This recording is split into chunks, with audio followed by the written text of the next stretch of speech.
changamoto gani ambao labda iwahi kukuta ukasema hii changamoto kwa kweli imekuwa kizungumkuti kwangu?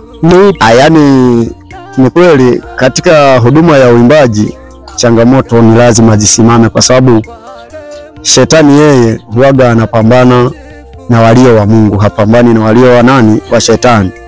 Kwa hiyo kwenye hizi huduma changamoto zipo. Kwa hiyo kuna wakati hapo ilifika hatua hata nikijaribu kufikiria kwamba niandike wimbo ilikuwa inashindikana. Kwa hiyo hata kama nikipata kwaya nilikuwa nikifika mahali pale naanza kujiuliza tena, hivi hapa naanzia wapi? Na changamoto nyingine zaidi, yani kubwa zaidi, ni kwamba kuna wakati ambapo kwa nikipata kwaya nikiingia mahali pale nikishawaona wale watu naanza kuingiwa na oga. Naanza kujiuliza, hivi kweli naweza?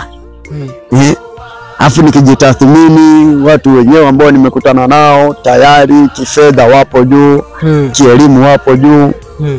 Kwa hiyo kila nikitathmini napima elimu yangu, napima na elimu ya watu ambao wamenikaribisha, nakuta ni vitu ambavyo haviendani.